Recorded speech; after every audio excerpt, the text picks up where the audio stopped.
Hey, it's JJ and welcome to Ask the Health Expert. But this isn't just any old Ask the Health Expert session. This is your bonus session. Yes, it's the weekend, and because it's the weekend, we are going to take some time with an amazing expert.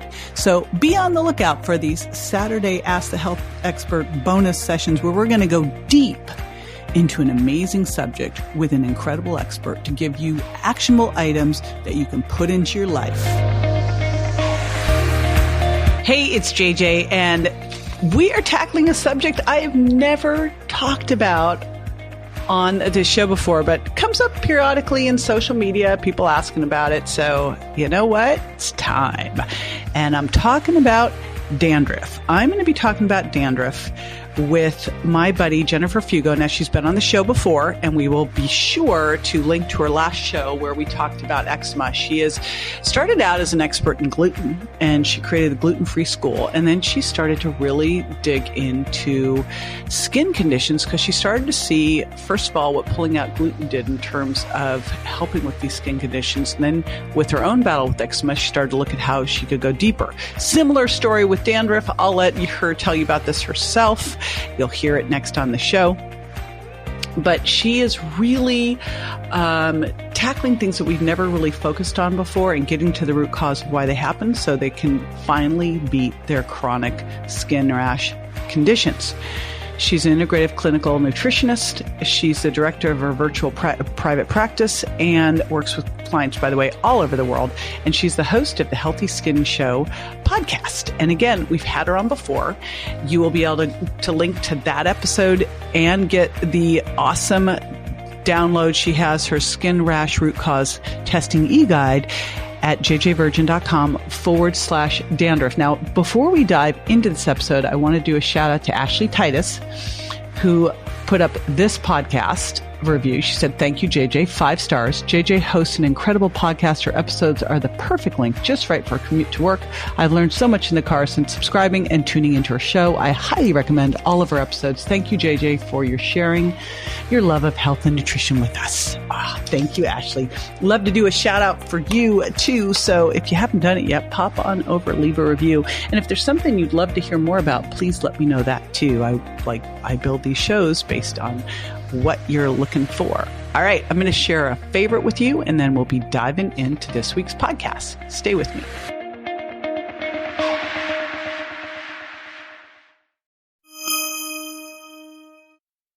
Jennifer Fugo, welcome back to the show. I am super excited to be talking to you about a subject that we've never talked about before. Well, thank you so much for having me. And I'm glad to talk about it because I know that it affects a lot of men and women, but it also can be, aside from feeling uncomfortable and looking not your best, it can really disrupt your ability to wear certain clothes, specifically colors of clothes, because flakes do not, they don't make your wardrobe and your appearance exude a sense of confidence. That's for sure. So I'm happy to talk about it.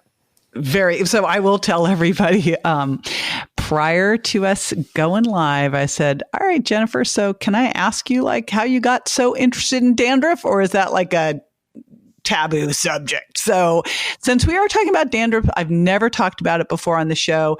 And yes, it has come up on my lives. People going, what do I do about this? I'm like, I don't know. So I was really excited. You, the queen of combating and dealing with skin rashes at the root cause, to take this one on. So let's talk about how you got into it, how you got into skin rashes in general, this specifically, and then we'll talk about what the heck to do about it.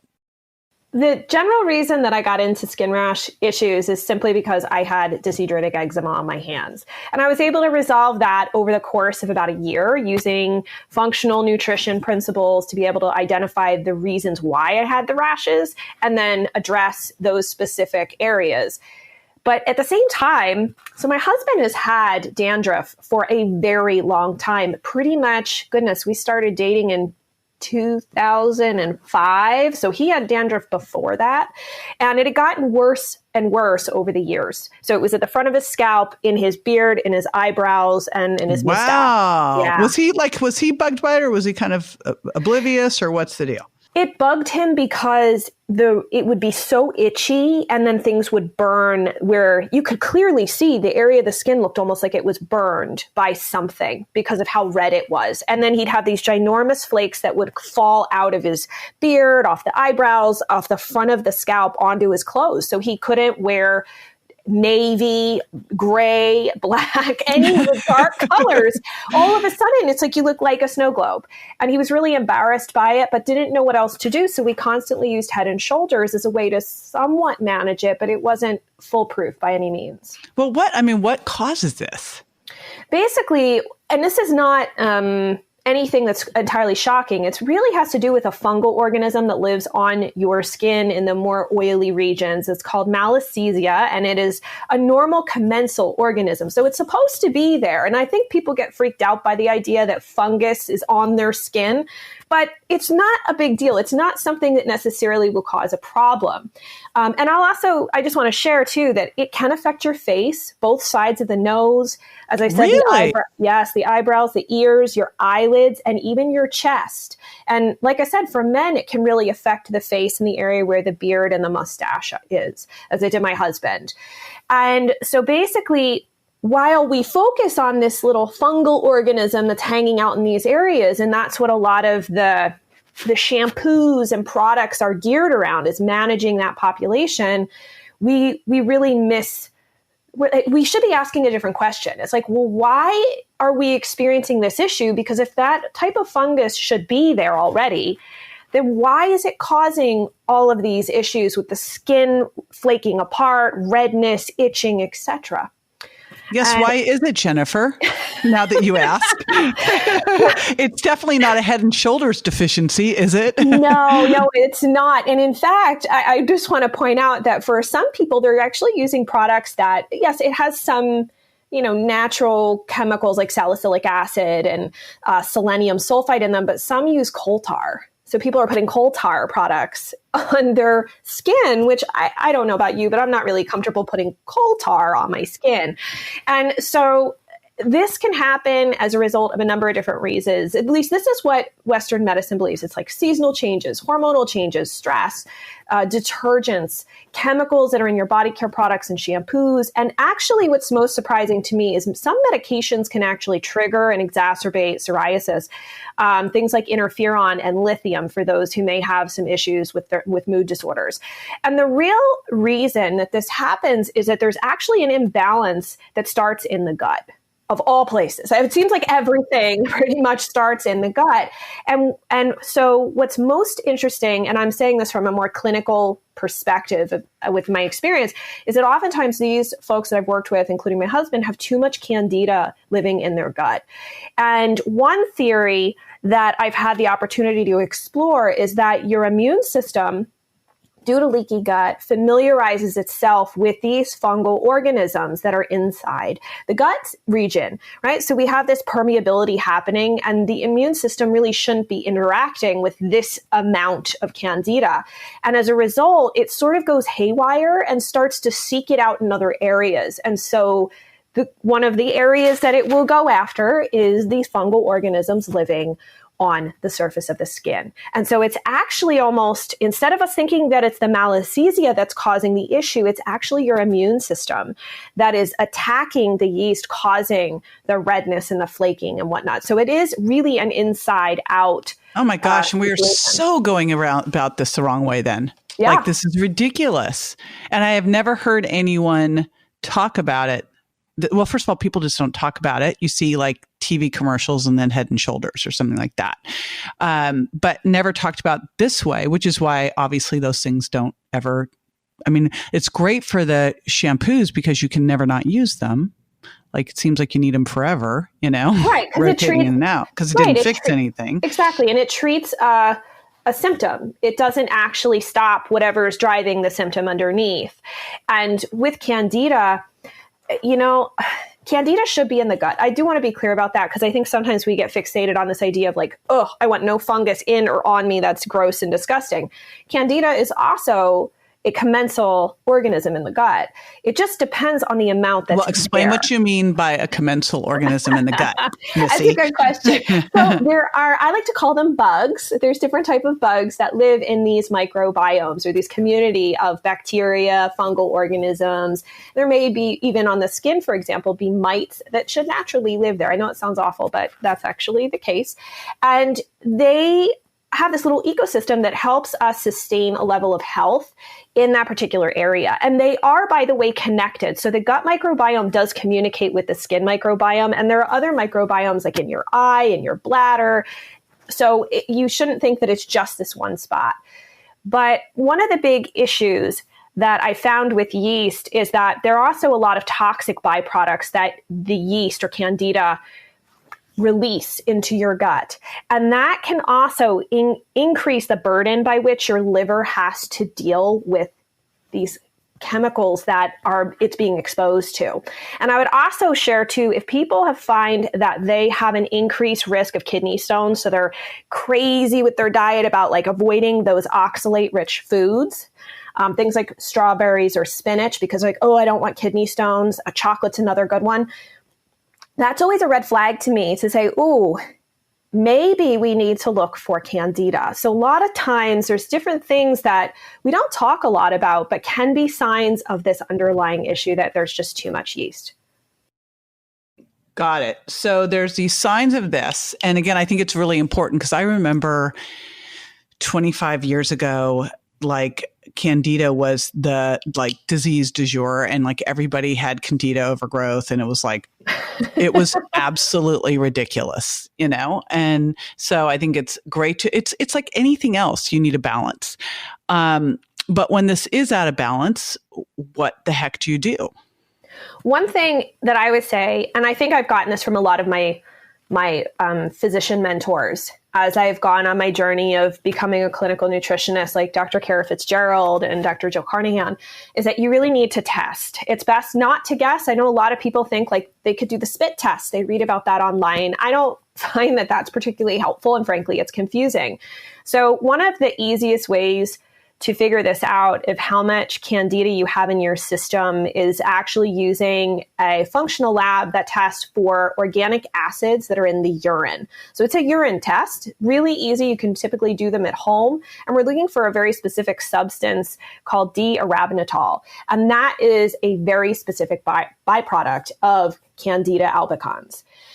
There are other things to test for, but I think that's one of the main ones. And then from there, I know that people are thinking, okay, I have candida, or maybe I have candida. I should do an anti-candida diet. I'm not a big fan of those. I was taught to recommend them to clients when they had too much candida. But to be honest with you, people don't actually get better. It manages their symptoms. But as soon as they start eating sugar or anything else, all the problems come back. And since your immune system is sensitized to the yeast, the idea is that you really need to remove any additional yeast that's coming into the system. So it means that I know people love ferments, but this is the time and the place to not do ferments or pickled foods. So you would have to really reduce or remove like your sauerkrauts, kimchis, kombuchas, coconut aminos, and vinegars. You could substitute, by the way, if you love having salads, you could always substitute your vinegar with fresh lemon juice. That's always a great option and really healthy and fresh.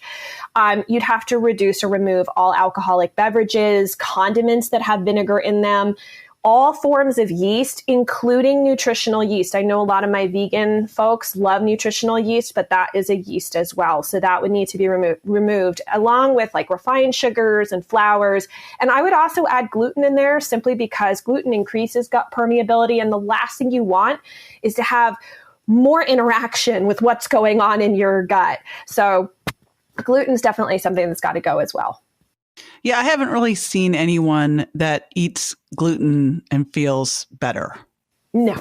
I mean, it just, and I know you started in this world, in the world of gluten and teaching how to live gluten-free. So, you know, it's just kind of one of those things like people pull out gluten and it can help them feel better. But in this situation, that is only going to be one step in the process. So pulling out those things, and I would think maybe one of the signs that this could be an issue, although I really feel this is one where you want to look, and we'll put this in the show notes, jjvirgin.com/dandruff.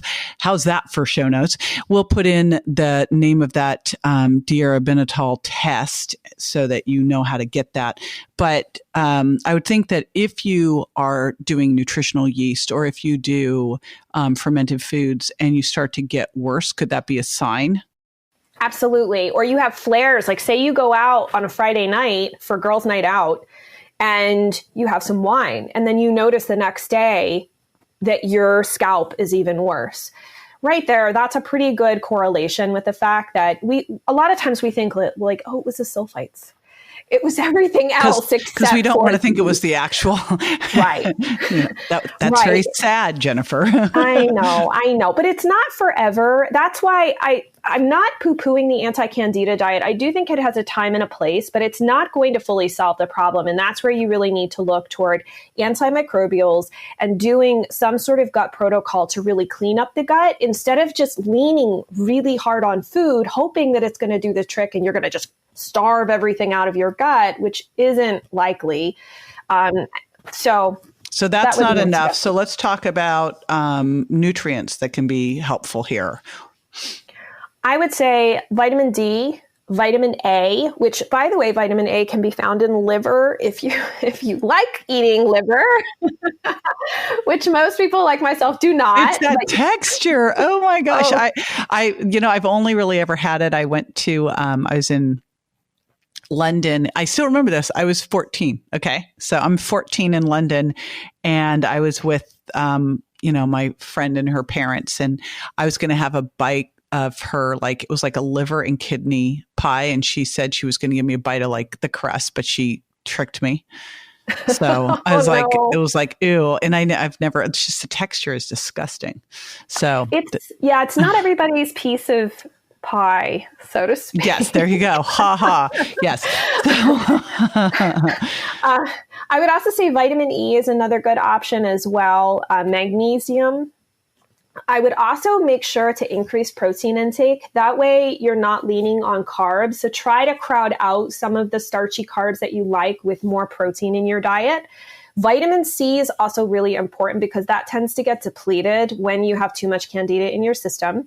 Another really helpful mineral is zinc, which you can find in oysters if you like them. Oh, here we go. Oysters and liver. Like, you've named two of the, like, to me, the yuckiest foods out there. And they're really good, but here is one thing with liver. Do please make sure you're getting like high quality, clean liver if you're going to eat the liver, which we hope you would, but Correct. Like, I'm not going to eat either of those options. They're not my favorite foods. So for me, it'd be more important to supplement with them. And then last but not least, I always like to support your liver, especially when you're doing any sort of gut rebalancing, to not forget about your own detoxification system in your liver, because a lot of times that can become overwhelmed. So looking toward potential supports like glutathione and glycine, which is an amino acid, can also be helpful. All right. We'll put all of that in the show notes, because I'm sure you're like, first of all, most people are driving or hopefully at the gym going, oh my gosh. So you want to be using those, but you also mentioned antimicrobials.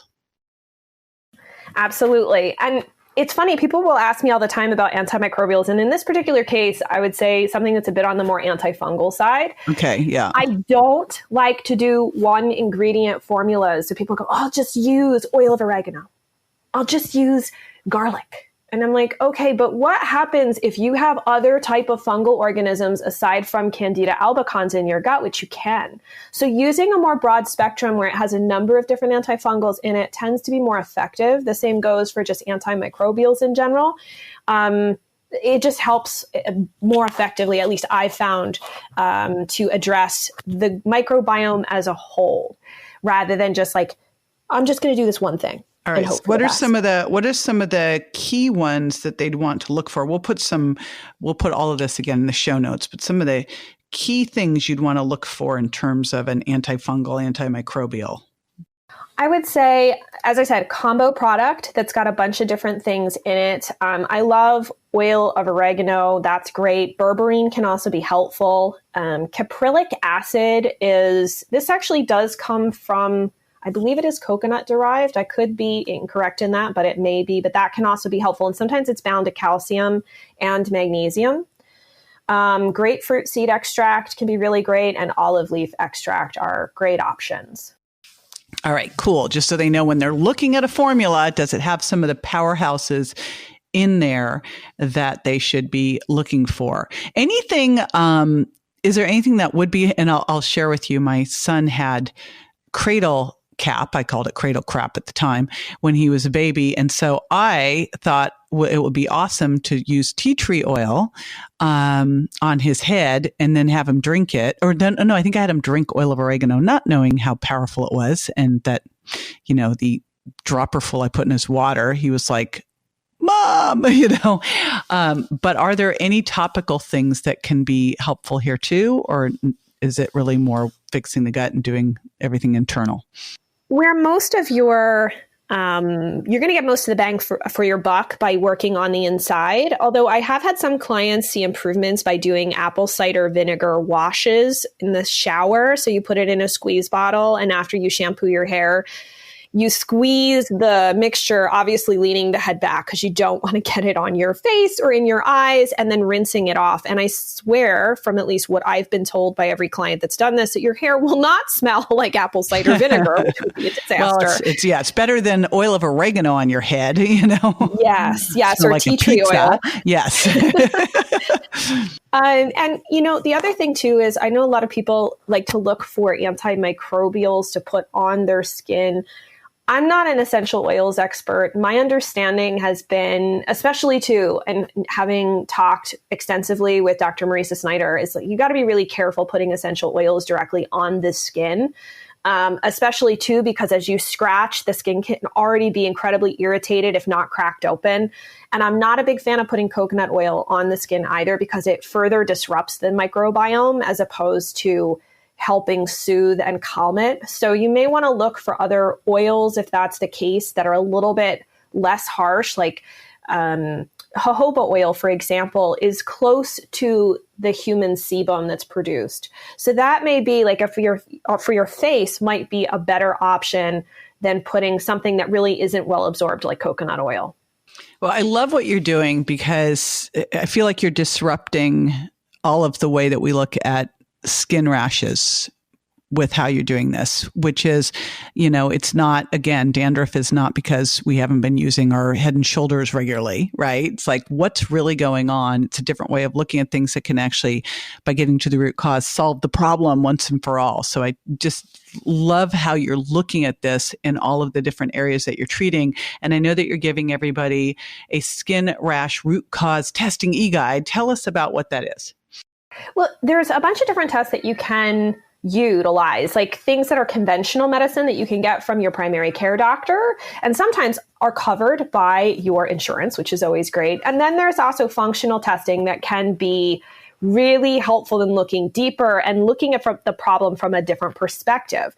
And so combining those two gives us a really powerful puzzle piece, so to speak. We lay out all those pieces and then we say, okay, how do they fit together? Do we have nutritional deficiencies? Are you digesting your protein? Do you have, it may be candida, but you may also have other gut infections. It's not always uncommon. So I don't want people to think it's just candida. That typically is a main trigger, but sometimes there's other bugs in the gut that also need to be cleaned up and other issues that may need to be balanced. So we look at a person from a full perspective and say, okay, where do we need to go that's going to get us to the end goal most effectively and efficiently? And so that testing guide is really helpful because you can go to your doctor, your practitioner, and say, hey, can we run these? Perfect. That's fantastic. Because that's always the question. Or you'll run one test, but you really need to have a couple of them and you don't have enough information. But I would think even before you even get to the doctor, is there any reason not to just dive in and do some dietary shifts and add some nutrients, because that might just solve the problem? No, I don't think there's typically any problem. The only one I would be careful of is just vitamin A, simply because you don't want to take too much vitamin A. And I think that's one of the fat-soluble vitamins where typically I find it to be low in clients, but you never know. You could be the one oddball person that has high vitamin A, and taking more may exacerbate it. But vitamin A and vitamin D are commonly covered by insurance. And there is a justification because vitamin A is vital for your eyesight, for your thyroid, as well as healthy skin formation. So those are reasons you could give your doctor. Perfect. That's fantastic. All right. You can grab this again at jjvirgin.com/dandruff. There will be no dandruff on my watch. And thank you so much for coming back in and talking about this. I'm also going to link to your other episode where we talked about eczema and your story with that and what you can do about it. And we also had another really cool, what was the one where we gave eczema soothing smoothies on that one? So yes, more goodness with Jennifer abound. So you'll be able to get that too. And thank you so much for taking your time out with us today. So appreciate you. Thank you for having me.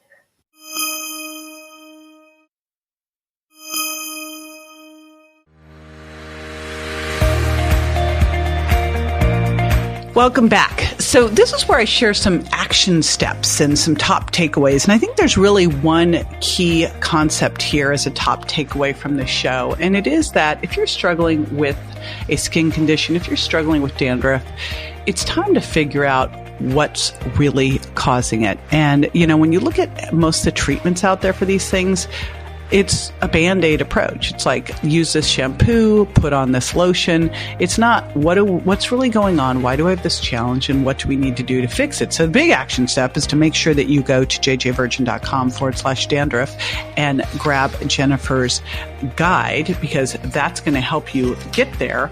And that guide again is the Skin Rash Root Cause Testing eGuide. But then also start to connect the dots. You know, one of the big things that I do in both the Virgin Diet and the Sugar Impact Diet is help you connect the dots between what you're eating and how you feel. And so if you notice that, again, just like what Jennifer was talking about, you know, you go out and drink alcohol and you feel worse the next day, or you have some nutritional yeast and it makes you feel rotten, then start to question why that would be. So again, that's my biggest takeaway is let's start connecting those dots. And then if you are struggling with any of these things, it's time to do some testing. Topical is a Band-Aid. Let's figure out what's really going on there. Super important. All right. Grab the download. I will see you next week. If you haven't left a review yet and subscribed, be sure you subscribe so you don't miss any of the goodness, and leave a review because I'd love to shout you out. Thanks. Bye.